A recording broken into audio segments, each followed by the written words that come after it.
Hello everyone, this is Amit Tripathi, your mentor of chemistry for JEE Main, IIT Advanced and NEET. Guys, आज आपको पढ़ना है free radical substitution mechanism. Class 11th में जब आप alkene chapter पढ़ते हैं तो एल्केन की रिएक्शन हैलोजन से करके हैलो एल्केन का फॉर्मेशन, या क्लास 12th में आप हैलो एल्केन पढ़ते हैं तो method of preparation of haloalkane में इन रिएक्शन को सीखते हैं। तो आज मैं आपको इन सारे रिएक्शन का कॉन्सेप्ट, इसकी मैकेनिज्म समझाऊंगा मात्र 5 मिनट के अंदर। आइए मैं सिखाता हूं free radical substitution mechanism. Free radical substitution reaction की अगर हम बात करें तो मेरे पास एक मीथेन है जिसकी रिएक्शन हम हैलोजन के साथ कर रहे हैं। जब मीथेन की रिएक्शन हैलोजन के साथ करते हैं सनलाइट के प्रेजेंस में, और यदि हमने मीथेन को एक्सेस लिया तो मेथिल क्लोराइड और HCl का फॉर्मेशन होता है। और अगर मीथेन और क्लोरीन की रिएक्शन में अगर मैंने क्लोरीन को एक्सेस ले लिया तो मोनोक्लोरिनेशन, डाइक्लोरिनेशन, ट्राइक्लोरिनेशन, टेट्राक्लोरिनेशन, जितने तरह के प्रोडक्ट पॉसिबल है वो सभी बनते हैं। साथ में HCl तो बनेगा ही बनेगा। ओके, तो मीथेन की रिएक्शन जब एक्सेस क्लोरीन से करते हैं तो हमें दिख रहा है कि जब एक Cl जुड़ रहा है तो हमें ये प्रोडक्ट मिल रहा है, जब दो Cl जोड़ रहा है तो ये बन रहा है, 3 हाइड्रोजन को रिप्लेस करके जब 3 Cl आ रहा है तो ये बन रहा है, 4 हाइड्रोजन को रिप्लेस करके 4 Cl जुड़ रहा है तो ये आ रहा है, यानी कि हमें 4 टाइप के प्रोडक्ट बन रहा है। तो यहां से ऑब्जेक्टिव क्वेश्चन शुरू हो जाता है। पहला क्वेश्चन हमने आपको दिया, how many haloalkanes are obtained in the reaction of ethane with chlorine in presence of sunlight. Question है कि बताओ कितने तरह के प्रोडक्ट बनेंगे जब इथेन क्लोरीन के साथ रिएक्शन करेगा सनलाइट में। यहां पर हम लोगों ने क्लोरीन को एक्सेस लिया है क्योंकि हाउ मेनी प्रोडक्ट, ढेर सारे प्रोडक्ट तभी बनेंगे जब क्लोरीन एक्सेस अमाउंट में हो। क्वेश्चन में अंडरस्टूड है। अब यहां पर ऑप्शंस आर 4, 6, 8 एंड 9। इस तरह के क्वेश्चन को कैसे सॉल्व करोगे, आप हर कंडीशन को ध्यान से देखोगे। मोनोक्लोरिनेशन में कितनी पॉसिबिलिटीज हैं, अगर दो क्लोरीन जुड़े तो कितनी पॉसिबिलिटी है, ट्राई में कितनी है, टेट्रा में कितनी है। अभी बात कर रहा हूं मैं मोनोक्लोरिनेशन की। देखो, अगर मैं इथेन की रिएक्शन क्लोरीन से करता हूं और एक Cl जोड़ना हो तो चाहे Cl यहां जोड़ो चाहे यहां जोड़ो, बात एक ही है। आईपीएससी ने वही होगा कंपाउंड का, तो एक प्रोडक्ट ये हो गया। अब मान लो 2 जोड़ना है, 2 Cl जोड़ना चाहते हो, यहां पर भी हमने 2 जोड़ा था तो 2 Cl जोड़ेंगे तो यहां पे तो एक ही कार्बन था, तो एक ही पॉसिबिलिटी थी। लेकिन यहां पे 2 कार्बन है तो दोनों को अगर तुम यहीं पे जोड़ दोगे तो 1,1 नाम हो जाएगा, 1 डाइक्लोरोइथेन। और एक बेटा यहां और एक यहां जोड़ दोगे तो 1,2 डाइक्लोरोइथेन हो जाएगा। ठीक है, बस 2 पॉसिबिलिटी है, दोनों को यहां जोड़ो चाहे दोनों को यहां जोड़ो, एक ही बात है। और एक यहां और एक यहां जोड़ो, दूसरी बात है। तो डाइक्लोरो अगर करोगे तब यहां पर 2 पॉसिबिलिटी हो गई। अगर आप ट्राइक्लोरिनेशन करते हो तो ट्राइक्लोरिनेशन का मतलब क्या होता है, 3 जोड़ना। जरा लॉजिक लगाओ, 3 में क्या होगा, तीनों को यहां जोड़ सकते हो भाई, 3 H है ना। और क्या कर सकते हो, 2 को यहां 1 को यहां कर सकते हो, 1 को यहां 2 को यहां करो, चाहे 1 को यहां 2 को यहां करो, बात तो बराबर है। तो तीनों यहां जुड़ेगा तो क्या नाम होगा, 1,1,1 ट्राइक्लोरो। और 2 यहां 1,1 और 1 यहां 2, 1,1,2 ट्राइक्लोरो, है ना। 3 क्लोरीन जोड़ने पर 2 पॉसिबिलिटी हो गई। ऐसे ही सोचो 4 क्लोरीन जोड़ना है तो कैसे जोड़ोगे, तीनों को यहां जोड़ दो, 1 को यहां जोड़ दो, 2 को यहां 2 को यहां जोड़ दो, है ना। तो ये हो गई पॉसिबिलिटीज। ठीक है, तीनों को यहां 1,1,1 और एक यहां 2, और 2 को यहां 2 को यहां 1,1,2,2। अब सोचो 5 क्लोरीन जोड़ना, पेंटाक्लोरिनेशन करना है तो 5 जोड़ना है तो यहां तो मैक्सिमम 3 ही जोड़ सकते हो, 4 तो जोड़ नहीं सकते हो, 3 ही हाइड्रोजन है ना, कार्बन के 4 ही बॉन्ड बनने हैं। तो 3 यहां जोड़ दोगे और 1 यहां जोड़ दोगे, एक तरीका हो गया। कितने जोड़ने हैं, 5 ना, तो 3 यहां 2 यहां जोड़ दोगे, है ना, एक ही बस तरीका हुआ। और 6 Cl जोड़ना है तो सबको हटा के, सारे हाइड्रोजन को हटा के सब जगह Cl जोड़ दोगे, बस एकमात्र तरीका ये हुआ। तो फाइनली आप देख रहे हो 9 टाइप के प्रोडक्ट होंगे। It is very easy question, very interesting question, है ना। क्योंकि अगर इथेन में हम क्लोरिनेशन करते हैं तो जैसे मीथेन में किया था तो 4 टाइप के हैलो एल्केन बने थे, यहाँ पर एक्सेस क्लोरीन लेने पे 9 टाइप के प्रोडक्ट बनेंगे। एक ही प्रोडक्ट जो 2 बार बन रहा है, जिसका आईपीएससी नेम सेम है, उसको एक ही बार काउंट करना है, ये ध्यान देना। ओके, यहां हम लोगों ने सीख लिया है इस तरह के क्वेश्चन जहां पे प्रोडक्ट कितने तरह के बनेंगे, ये कॉन्सेप्ट हम लोगों ने सीख लिया। अब हम लोग को बातचीत करनी है कि फ्री रेडिकल सब्स्टिट्यूशन मैकेनिज्म कैसे करते हैं, कैसे हम सब्स्टिट्यूशन करते हैं, उसकी मैकेनिज्म क्या है। आइए मैं आपको सिखाता हूं फ्री रेडिकल सब्स्टिट्यूशन मैकेनिज्म। मैं बिल्कुल नहीं चाहता कि आप सबका टाइम वेस्ट हो, फटाफट आप चीजों को सीखें, इसीलिए हमने पहले से इसको राइट करके रखा है ताकि लिखने का टाइम बचेगा और मैं आपको फाइनली इसको एक्सप्लेन कर पाऊंगा। आइए देखिए, अगर मैं मैकेनिज्म की बात करूं तो फ्री रेडिकल मैकेनिज्म के 3 स्टेप्स होते हैं। कितने होते हैं, 3 स्टेप्स होते हैं। कौन कौन, चेन इनिशिएशन स्टेप, है ना, चेन प्रोपगेशन स्टेप, ठीक है, एंड चेन टर्मिनेशन स्टेप। यहां पे चेन इनिशिएट होता है ना, श्रृंखला की शुरुआत होती है। चेन प्रोपगेशन, यहां श्रृंखला का संचालन होता है, और चेन टर्मिनेशन, यहां श्रृंखला रुक जाती है। जब चेन इनिशिएशन करते हैं, रिएक्शन को इनिशिएट कौन करता है? हैलोजन का फ्री रेडिकल। हैलोजन का फ्री रेडिकल कैसे बनता है? सनलाइट के प्रेजेंस में जब हैलोजन का बॉन्ड टूटता है तो Cl2 मॉलिक्यूल टूट करके 2 Cl फ्री रेडिकल में कन्वर्ट हो जाते हैं।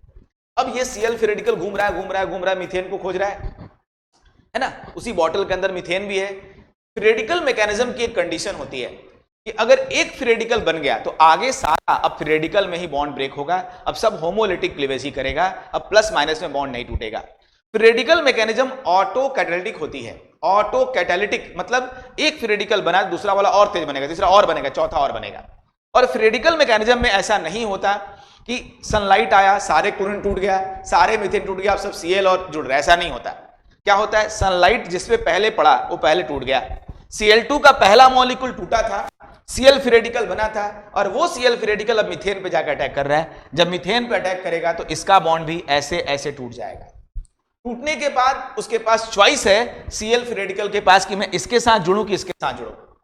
हम जानते हैं कि Cl अगर हाइड्रोजन के साथ जुड़ेगा तो बॉन्ड स्टेबल होगा, क्योंकि छोटा बॉन्ड मजबूत होता है, और कार्बन के साथ बॉन्ड अनस्टेबल होगा। अनस्टेबल मतलब लेस स्टेबल होगा, अनस्टेबल नहीं बोलते हैं, लेस स्टेबल होगा। इसलिए Cl ने हाइड्रोजन के साथ बॉन्ड बनाया और मेथिल फ्री रेडिकल बचा रह गया। आपके दिमाग में ऐसा नहीं आना चाहिए कि सर एक Cl इससे जुड़ जाए कि यहां जुड़ जाए, दो तो ही है, जैसे क्लास 10th में करते थे, इधर जोड़ दो प्लस माइनस, इधर जोड़ दो माइनस प्लस, दोनों जुड़ के आंसर आ गया, है ना, प्रोडक्ट बन गया, बात खत्म। ये दिमाग में क्यों नहीं आना चाहिए? क्योंकि चेन प्रोपगेशन स्टेप की ये एक कंडीशन है कि इसको ऑलवेज एक्सोथर्मिक होना चाहिए, और जो ज्यादा एक्सोथर्मिक होगा, जिसमें ज्यादा हीट निकलेगी, हीट ज्यादा किसमें निकलेगी? जो प्रोसेस ज्यादा स्टेबल होगा, तो जिसमें ज्यादा हीट निकलेगी वही प्रोसेस पहले होगा बेटा। यानी कि अगर इस Cl को S से जोड़ेंगे तो ज्यादा स्टेबिलिटी आ रही है कार्बन के वनस्पत, इसीलिए यहां H के साथ जुड़ना जरूरी है। मतलब ये होगा कि 2 Cl 2 H के साथ जुड़ जाए, 2 मीथेन टूट जाए, लेकिन ऐसा नहीं होगा कि एक Cl यहां और एक Cl यहां जुड़ जाए।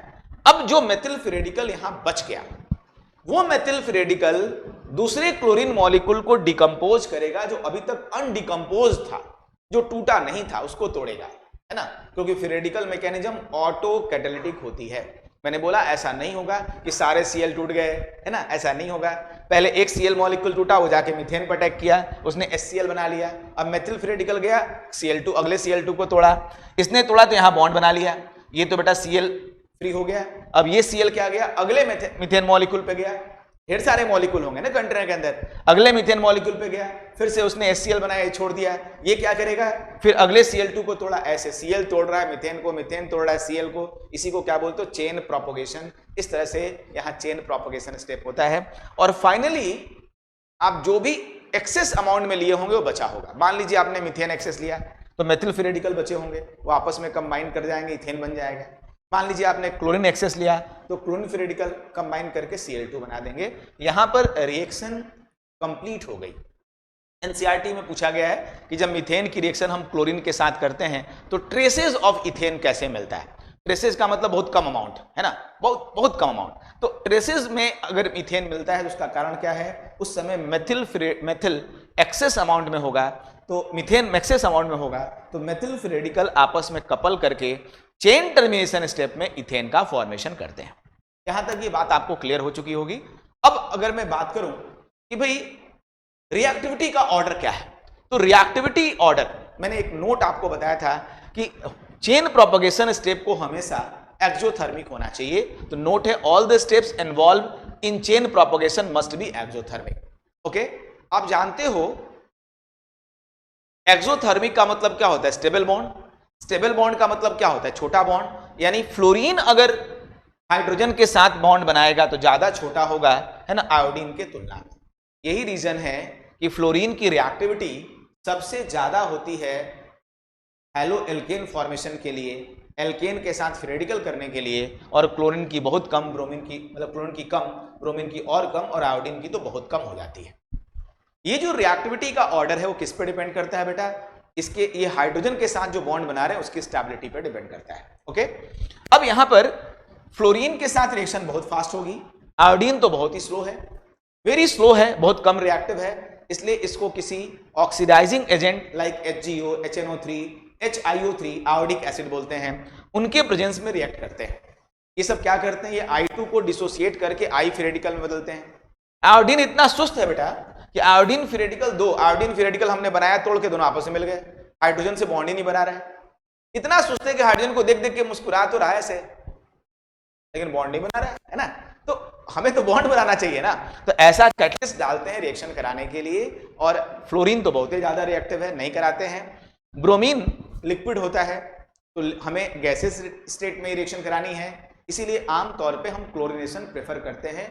ब्रोमिनेशन भी कर सकते हैं, बट पहले हम इस लिक्विड ब्रोमीन को वेपर में कन्वर्ट करें। ओके, अब हम लोग यहां पर कुछ कॉन्सेप्ट सीखते हैं।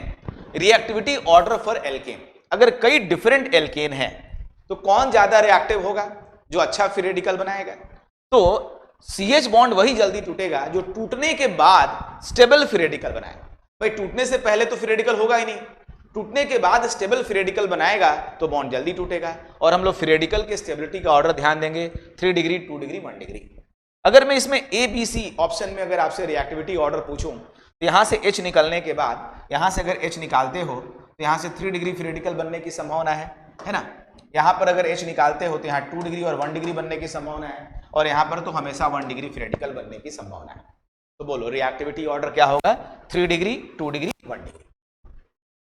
जब डिफरेंट टाइप के रिएक्टेंट हो और उसमें फ्री रेडिकल सब्स्टिट्यूशन मैकेनिज्म से रिएक्टिविटी का ऑर्डर पूछा जाए तो आप क्या बोलोगे, 3 डिग्री, 2 डिग्री एंड 1 डिग्री। लेकिन लेकिन लेकिन लेकिन लेकिन जरा ध्यान देना, लेकिन ये देखो ध्यान से, अगर कोई एल्केन है उसमें हैलोजिनेशन करने के बाद डिफरेंट प्रोडक्ट बन रहे हैं, हम एक्सेस अमाउंट में हैलोजन नहीं ले रहे हैं, है ना, यही एक्सेस है, ये कम है, ये लिमिटिंग रीजेंट है, हैलोजन कम है।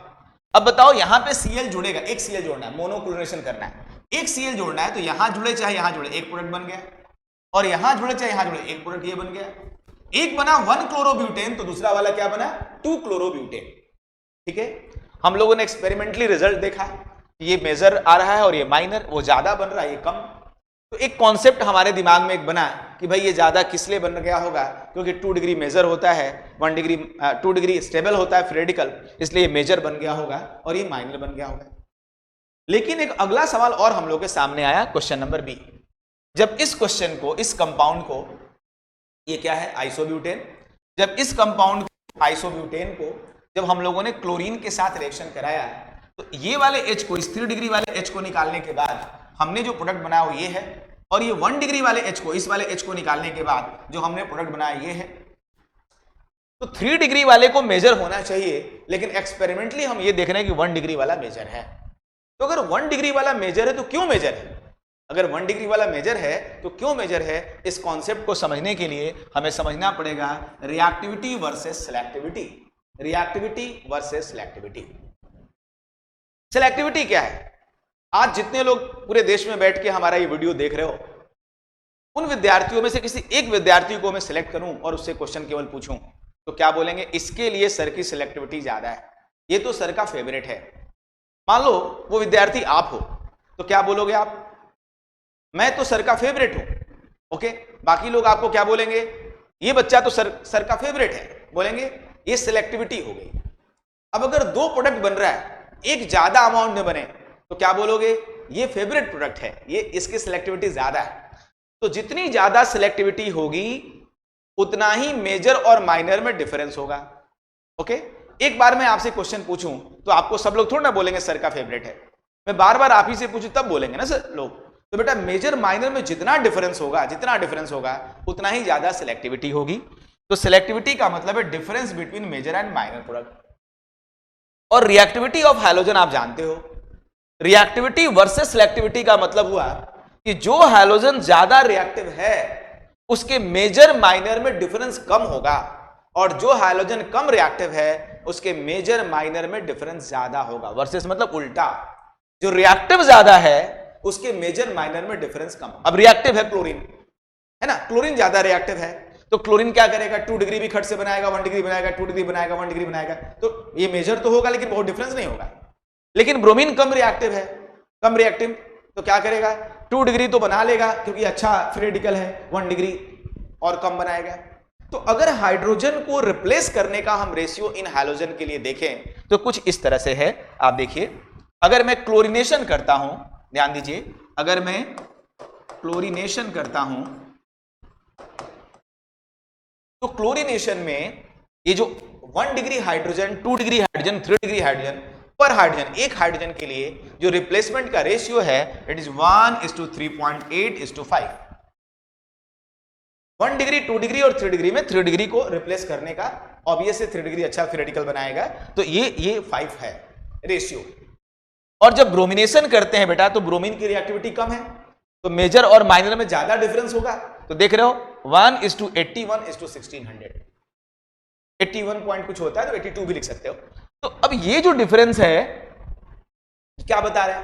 बता रहा है कि ब्रोमीन के साथ रिएक्शन कम रिएक्टिविटी है तो मेजर माइनर में डिफरेंसेस ज्यादा है, और यहां पर क्लोरीन के साथ रिएक्टिविटी ज्यादा है तो मेजर माइनर में डिफरेंसेस कम है। इसके तुलना में देखो ये 1 और 1600 है, जबकि 1 और 5 है 1 डिग्री और 3 डिग्री में रेशियो।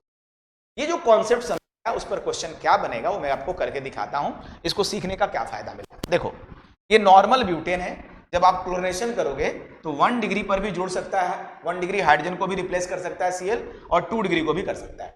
तो जितने 1 डिग्री है काउंट कर लो। 1 डिग्री हाइड्रोजन कितने हैं 6, एक हाइड्रोजन के लिए 1 होता है, तो फॉर 1 डिग्री हाइड्रोजन, 1 हाइड्रोजन के लिए ये जो रेशियो है, रेशियो देख रहे हैं ना, ये 1 है और हाइड्रोजन 6 है तो 1:6 कर दिया। अब 2 हाइड्रोजन मतलब 2 डिग्री हाइड्रोजन, नॉट 2 नहीं, 2 डिग्री हाइड्रोजन, 2 डिग्री हाइड्रोजन यहाँ पे 4 है। 2 डिग्री हाइड्रोजन अगर 1 रहेगा तो इन दोनों के बीच का रेशियो 3.8 टाइम्स का है। तो अगर मैं रेशियो निकाल रहा हूं है ना, परसेंटेज रेशियो में ही निकलता है, तो अगर बेटा ये 4 है, कितने हैं 4 है, और ये 3.8 है एक हाइड्रोजन के लिए, तो 4 हाइड्रोजन के लिए 3.8 × 4 हो गया, इसको मल्टीप्लाई किया 15.2 आ गया। ओके, अब मुझे परसेंटेज निकालना है फॉर 1 डिग्री हाइड्रोजन। परसेंटेज कैसे निकालते हो बेटा? इसका amount upon total amount into 100। इसका अमाउंट 1 डिग्री कितना है 6, टोटल कितना है दोनों का सम 21.2 इंटू 100, सॉल्व किया 28% आ गया। और अगर ऐसे ही 100 में से 28 को घटा दिया, ये 28% है, अगर हम 100 में से 28 को घटा दिया तो 2 डिग्री का अमाउंट कितना आ जाएगा 72%। यानी कि ये जो क्वेश्चन मैं अभी करा रहा था इसमें मेजर ये और ये माइनर है, क्योंकि इसका 72% लगभग और इसका लगभग 28% आ रहा है। लेकिन अब इस पर्टिकुलर क्वेश्चन को देखो, मेजर और माइनर निकालना है तो कैसे निकालोगे? बहुत आसान है, बहुत इजी है। आप देखो यहाँ पर 3 डिग्री हाइड्रोजन कितने हैं 1, ध्यान देना 3 डिग्री हाइड्रोजन काउंट करो कितने हैं 1। अब बेटा 3 डिग्री हाइड्रोजन के लिए रेशियो कितना होता है 5, तो ये क्या हो जाएगा बेटा 5 × 1 है ना। मैं इसके लिए यहीं पर डायरेक्टली लिखता हूं है ना, ये क्या हो जाएगा 5 × 1। ये 1 कहां से आया? यहां से। ये 1 कहां से आया? 1 हाइड्रोजन है और 5 3 डिग्री का लिए रेशियो कितने का 5 का, तो 5 × 1। चलो अब बात करते हैं 1 डिग्री के लिए बात करें। 1 डिग्री हाइड्रोजन इसमें कितने हैं? 1 डिग्री हाइड्रोजन इसमें 9 है, 3 3 6 3 9, तो क्या बोलोगे 9 × कितना बेटा? बोलो 9 × कितना? 9 × ये 1 डिग्री है तो इसके लिए 1, 9 × 1, ये कितना आ गया 9, ये कितना आ गया 5। बोलो 1 डिग्री वाले से ज्यादा आ रहा है कि 5 डिग्री से वाले ज्यादा आ रहा है? परसेंटेज कैसे निकालोगे? 1 डिग्री का निकालना होगा तो 9, 1 डिग्री का अमाउंट अपॉन टोटल अमाउंट कितना 14 × 100, 9 अपॉन 14 × 100। इसका निकालना होगा तो 5 अपॉन 14 × 100। तो बताओ 9 ज्यादा आएगा कि 5 ज्यादा है? ऑफ कोर्स 9 ज्यादा है, इसलिए अब की बार मेजर ये हुआ और ये माइनर हो गया। तो रिएक्टिविटी वर्सेस सिलेक्टिविटी के कॉन्सेप्ट को सीखने के बाद हमें पता चलता है कि मेजर और माइनर का बनना केवल फ्री रेडिकल के स्टेबिलिटी पर डिपेंड नहीं करता, बल्कि इस बात पर भी डिपेंड करता है कि वहां पे नंबर ऑफ हाइड्रोजन्स कितने हैं। ओके, यहाँ हाइड्रोजन ज्यादा थे इसलिए ऐसा हुआ, ठीक है। तो कितना अमाउंट होगा ये नंबर ऑफ हाइड्रोजन पर भी डिपेंड करता है और उसकी डिग्री पर भी डिपेंड करता है। उम्मीद है कि आपको ये टॉपिक अच्छे से समझ में आ गया होगा। अगर आपको ये टॉपिक क्लियर हो गया है तो आप इस वीडियो को लाइक करें और कमेंट बॉक्स में अपना फीडबैक लिख करके भेजें। इस चैनल को जिन लोगों ने सब्सक्राइब नहीं किया है उसको जरूर सब्सक्राइब कर दें। मैं अगले लेक्चर में फ्री रेडिकल एडिशन रिएक्शन का मैकेनिज्म लेके आऊंगा। बेल नोटिफिकेशन को प्रेस कर दें ताकि जैसे ही एडिशन मैकेनिज्म का मैं वीडियो अपलोड करूं आप तक नोटिफिकेशन पहुंच जाए। क्लास में आए हुए सभी एस्पिरेंट्स को, सभी विद्यार्थियों को मेरा रोम रोम से आशीर्वाद। आप जिस भी एग्जाम की प्रिपरेशन कर रहे हो उसमें आपको सफलता जरूर मिले, ये मेरा दिल से आपको आशीर्वाद है। Thank you.